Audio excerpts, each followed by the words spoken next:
The too long didn't read of this video is that all the economic indicators they're using are incorrect. All right, 6, last but not least, the CPI. The CPI, along with the PPI. Have you ever noticed how they never call it the PP-lie? Could it be in an industry full of dicks that nobody wants to be caught saying that thing out loud on TV? Okay, so what is wrong with the CPI? Everyone knows what it is: Consumer Price Index and the Purchaser Price Index. As famously noted by many YouTubers and people bringing out the truth over the years, the CPI data and how they calculate it has changed since the 80s, the last time we ever saw inflation as high as we see it right now. Now, first, it's really good to understand the difference between a consumer price index and the purchaser price index. The difference is that the people that make the stuff for you have to buy the raw materials to make that stuff. Those are the purchasers. You, the consumer, buys whatever they make. You're the consumer purchasing price.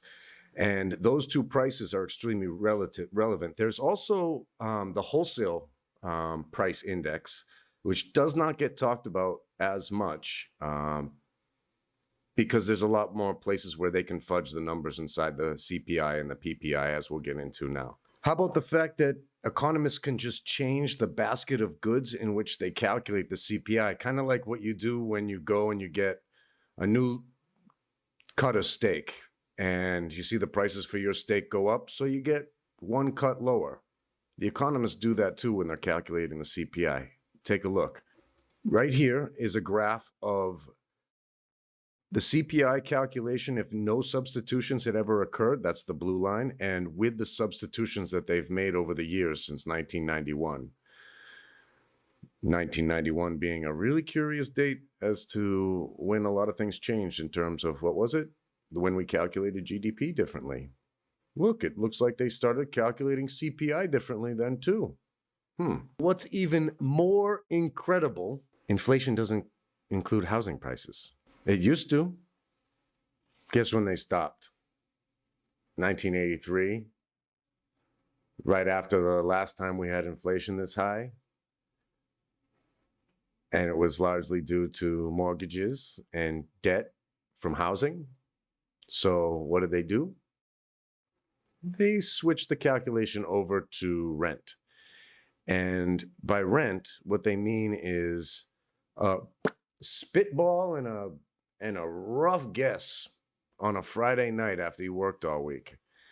And they call some owners, like a survey sort of situation again, and they ask them what is their owner's equivalent rent, which is what is their opinion about how much they think they could rent their house for based on the neighborhood. And perhaps they might ask another house how much do you think that house could be rented for? And that's how they gauge housing prices. It's an opinion. They're asking owners what they could rent things out for. Unbelievable.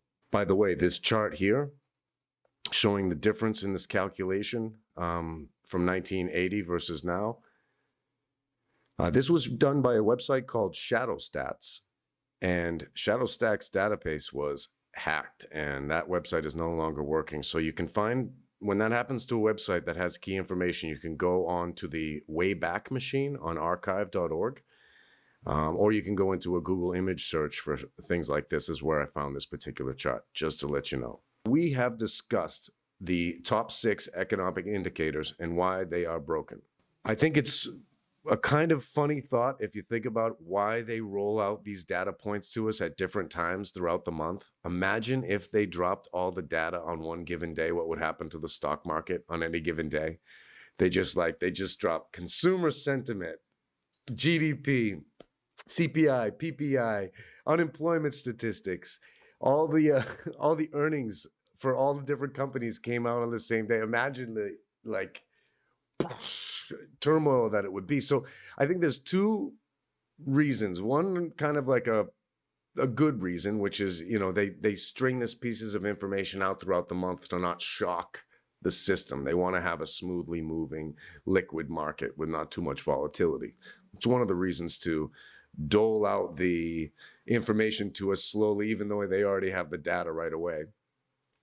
And yes, we can confirm that CPI data leaked the day before. That's why the market tanked the last hour and a half before the 10th of June.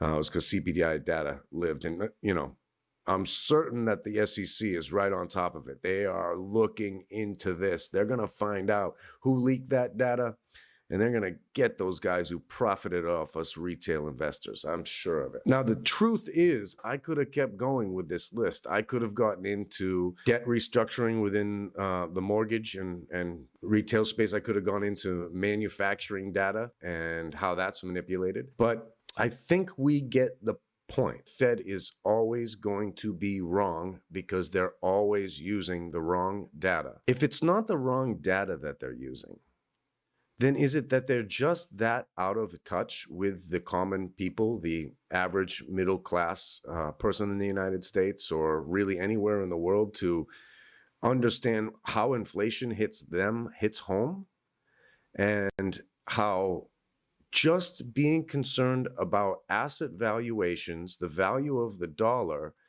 and unemployment, a blind unemployment that's strong is, and a blind GDP that looks strong is all they're mandated to do. They've lost all the tools to do it other than to print money, and now they print money, and it leads to our bonus talk of the day.